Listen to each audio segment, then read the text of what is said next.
Welcome, I'm your host, Malcolm Gallagher. From our BizVision studios in the UK, you are watching the Leadership Matters show on the BVTV network. Now, when I was offered the opportunity to meet my guest today, I toyed between the two areas of distinctive expertise that he can bring you. Certainly, he well qualifies for our Talking Tech channel because of his specialist IT knowledge. But I invited him onto our business class channel, Leadership Matters, because I sincerely believe that his foundational thinking, that's before IT action, can be of tremendous benefit to many viewers and listeners. And that's especially CEOs and leaders wondering what their future strategy should be. So let's meet the CIO, Chief Information Officer of Snow Software. Welcome, Alastair Pooley. Thanks, Malcolm. It's great to talk to you today. Yeah, and even better from you. But you're in nice, warm Wiltshire. I'm in cold Northumberland. But let's warm it up with a good conversation. It's great to meet you, as I said. But before we start into our batch of questions, tell me what Snow Software does, and importantly, what SAM, Software Asset Management, is. Yeah, sure. So our vision here at Snow is to help businesses better manage their technology estate. We bring together our expertise in software asset management, cloud management, and managing software as a service. And our goal is to help organizations, and particularly their IT team, understand what technology is in use and help them govern and maintain it. I mean, you mentioned software asset management, or SAM, and that's now a subset of what we do. It's absolutely our heritage. We've been doing that for over 20 years, and it remains one of the areas that we really excel in. Just to explain SAM briefly, it's about knowing what software you're using and understanding the licenses that you're in need of as an organization. That can help you generate some cost savings, protect you from vendor audits, improve your security posture, and importantly, help IT understand what's actually being used within the organization. But over the last few years, we've made big strides into helping customers look beyond their software and into their cloud use, whether that's private cloud, public cloud, or software as a service. We want to help organizations manage their challenging parts of their technology estate. Brilliant. I like that. And, I was just thinking as you were talking, some of the banks have got problems because of legacy software. People have moved on. They don't even know what they've got. I thoroughly understand that now. Okay, here's the scenario for our interview. A CEO or business boss is watching this and knows that he or she's got to adapt in many ways, especially in IT systems, to ensure that the company is both resilient and fit for the future. So let's assume that CEO has been so busy firefighting this last year that there's no clear strategy to achieve this goal. Everything is on the cards and open to change. The leader wants to know what questions he or she should be asking senior managers, especially IT, all of whom are likely to be protective of their own domain. Let's start with the essential thinking leading to creating a strategy. Where should that thinking start? Well, I think the first step in any sort of program for the future where you're reevaluating what you're doing is to re-examine the aspirations and vision for the organization. What are the goals that you're going to aspire for? And particularly talking about things today, are you moving to more of an online model? Will you be interacting digitally with customers rather than in any kind of physical location? Where will your staff work from now on? And once you have some of those fundamental sort of directions and decisions identified, you can then start to think about what capabilities you need from technology to make that happen. I think it's a real challenge both for the CEO and for the CIO to have an accurate picture of what technology is in use across the organization today.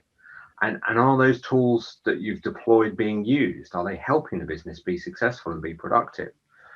So building that baseline understanding hopefully then allows you to identify the gap facing the organization compared from where you want to be, and you can then start building that plan of how to address it. Do you think, based on your experience, Alastair, that people actually do not know what they've got and what they're using? Absolutely. If you start looking at the number of applications in use and the amount of software in most organizations today, there was a recent study from Salesforce where they found that the average enterprise has 900 different applications. Wow. And it's just a staggering number. So people don't really understand exactly what's in use, what's driving value, and what's just driving cost. Yeah. So getting a picture of that and understanding that's really crucial to then figuring out where you're going to go. Mm. Particularly times like this where people are starting to look at budgets, they're looking at efficiency and they're trying to figure out what's core and what's going to really drive value for them. Yeah. Now, once we've got the strategy, how should it then be moved along to execution, which is obviously, 90% of strategies never get executed. Fast or slow change? What measurements or monitoring needs to be in place so that a big mistake is not made, especially in IT? Yeah, that's a really good question, and I think a lot of it comes down to your change management. Personally, I'm quite a fan of John Cotter's work, Mhm. sort of the sense of urgency, the 8 steps for initiating change, and I think that's what it comes down to. It's often a real challenge to take that strategy and turn it into execution, and that's because you're trying to really encourage change management. So you need the vision, the sort of short-term wins, the empowerment of your employees to seize on the vision and actually go and implement, because you won't dictate everything. Instead, you need to give them the direction and let them figure out some of the details. I think the aim in any change program is always going to be fast, but fast at a rate that takes people with you. Because if you don't carry your employees, the people in your organization along with you, you're not going to be successful.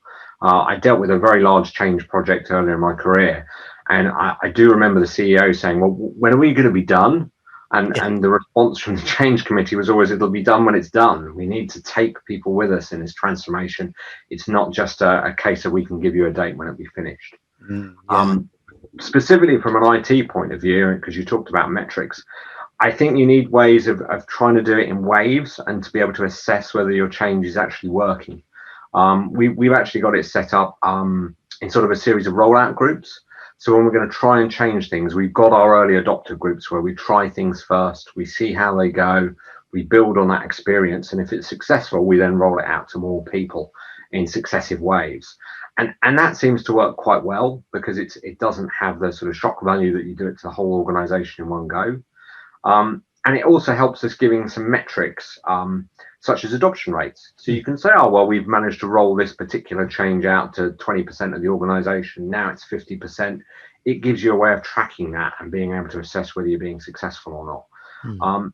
But I do think the right metrics are hard. It depends what kind of project or what kind of change you're trying to do to come up with the right one. So adoption rates is a nice one. I do tend to favor that one, but you've got to be quite careful in figuring out whether that's going to drive the right behavior from your team. I like your rollout group methodology. That's very, very sensible, almost like trying it a little bit at a time there. But I understand, the CEO is being pressured by his board and everything else, and we want results and quick. Now, look, the COVID pandemic has accelerated IT changes galore. 7 years in 7 months, says McKinsey, and a lot of these changes have been made reactive or on the hoof.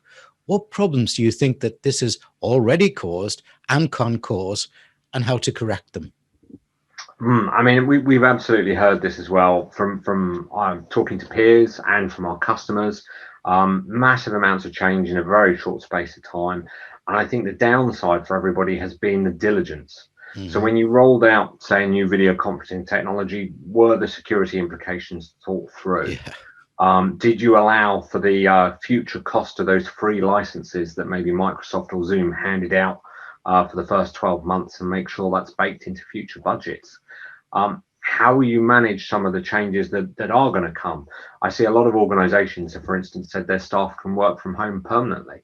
But in a lot of countries in Europe, that means that businesses are then responsible for ergonomic assessments for people at home. There's questions around insurance. There's a whole set of things that will, come to pass and will need to be thought through. I think the regulators and governments are all very kind in suspending some of those restrictions to let us all get on and work. But if you make those changes permanently, you're going to have to rethink a lot of the things that you would have done. Now, I don't think anyone would suggest we want to roll the clock back and go back to the way things were. I think the genie is very much out of the bottle in terms of people wanting to spend more time working at home, in particular if they're in the kind of role that suits that. But we have to think through all the implications that this has triggered and try and plot a path from where we are today. Hmm. Now, I want to go back to foundational thinking. I suggest there are many leaders thinking, how do we pull it all back that we've done reactive and establish a sound base forward? Otherwise, bolt on bolt-ons can collapse like a house of cards, can't they? Yeah, I think that's a very valid point when you think about just bolting on more and more technology and changes without thinking it through. And having that reevaluation of the situation to understand where you are today, particularly with your technology estate, is a great exercise. I do think a lot of organizations struggle to have that perspective and see what it is they have. And that's something that Snow aims to help companies with, as I sort of set out at the intro. Um, some of your IT estate is easy to understand. You know, your WAN, your data centers, the number of staff, those things are really big items that you can easily count the costs and numbers of. But where all organizations seem to struggle is their understanding of things like SaaS, where lots of Mm. different people in the organization go and procure it, all the different types of services in their public cloud provider. I mean, AWS, there are just hundreds now of different things that you can spin up. It's not just virtual machines. Yeah. Even more legacy side, the VMware sprawl that everybody developed after VMware let you very quickly turn on new computers. And understanding and building that view, I think, is a real challenge. But if you can build that perspective, I think you can kind of clear the fog around where you are and where you're starting from. And along with the vision and direction we sort of talked about earlier, it should be possible for organizations to plan their future direction from where they are today. I Mm. just don't think it's practical to go back and start again. So better to chart your course from where you find yourself. Mm. Now, Alistair, just before we move on to the next question, I want to remind viewers that on the screen behind me is the URL. And for listeners, it's www.snow, as in what falls down in the winter, snow software, snowsoftware.com. Do pop along. It's a fascinating website to look through. Let's get back to questions then, Alistair. Let's think about hindsight. Based on your huge experience, what key risks and challenges need to be factored in over the next few months? For example, UK research shows that 40% of key employees are actively looking to move jobs, which could mean a knowledge or talent loss to a company in the midst of change. Yeah, I mean, I think attrition is definitely a risk. You need to take your people with you, and I think the people in the organisation need to believe in what the organisation is about, what it's doing. They want the opportunity to develop personally and have the right level of remuneration. I think it takes a lot of effort, but for most organisations, it's just crucial to retain the talent that you've got and not to lose sight of that in the new working environment we find ourselves in. I think other risks that certainly spring to mind, if you're rethinking about how the organisation is going to work and collaborate, one of the big concerns is the cultural element. With that loss of the in-person interaction, the sort of social aspect that happens when we're all in an office or in a place of business, I think it's much harder for a company to hire new staff and help them onboard and fit in. And it's certainly something that we're talking about within Snow. And I've talked to several other peers about how do you try and replicate some of the things that we may have lost, because those team building things, the sort of storytelling that helps somebody on board into an organization just doesn't happen today. One of the things, just anecdotally, we do at Snow is we have a company Zoom fikas. So fika is a Swedish tradition of getting together for a cup of coffee and something to eat, like a sweet. And we've rolled that out globally, and we have various times throughout the week where we have a fika session where people just turn up for a social chat, because we know it's really important to try and keep that culture going.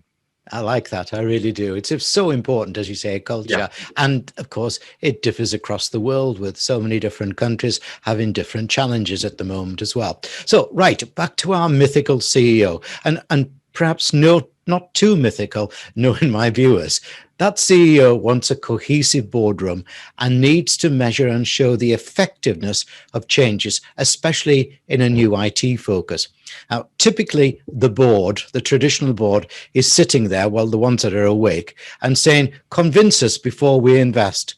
What accountability and measurements do you think should be shown, say, such as savings, productivity, etc.? That's a really good question. I mean, my experience has been that boards do like financial metrics and benchmarks.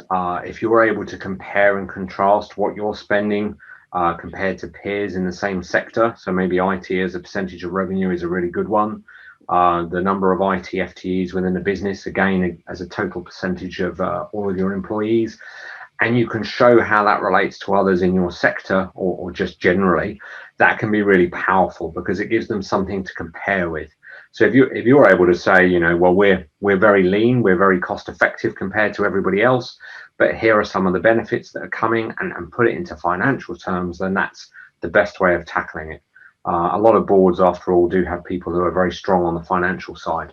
Yeah. So that's really where to aim your efforts and your metrics to hopefully get them on board and see this as a way of driving the organization forward. Excellent. Yeah. Now, remote working is here to stay, I suggest. Businesses already see the savings in office buildings and operational costs. Okay, that's sensible, but I suggest that many haven't truly assessed the risks and dangers of such a move, such as cybersecurity. Their eyes have been alight with the savings from divesting of premises. So please give your viewers thoughts on what immediate risks need to be evaluated about remote working. Yeah, I mean, you're absolutely right. Cybersecurity, I think, is the biggest concern. A lot of organizations relied on numerous controls to protect their staff and all of their data, but many of them were perimeter controls, so sort of firewalls, IDS, IPS. And instead, today, everything's relying on the endpoint. You've got people often working at home on their laptop, and they're reliant on whatever technology you've been able to deploy to their computer to protect them.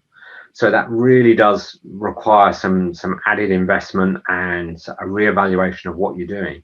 Is your patching still working? One of the real fundamentals of cybersecurity is often delivered, though, through Microsoft WSUS or similar services running in your office. So does that reach your staff when they're remote?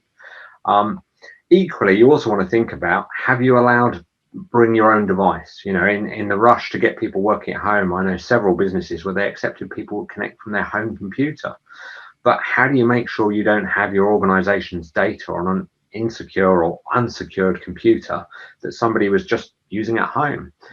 That has real privacy and GDPR implications. So I think that's a really important area for everybody to focus on, and make sure that they haven't forgotten about it. Yeah, excellent. Alastair, it's nearly pantomime time. I like to give all my first-time guests 3 wishes. And in your case, I'm giving you 3 open wishes as to what leaders should be thinking about now with relevance to their IT systems in order to have a secure future.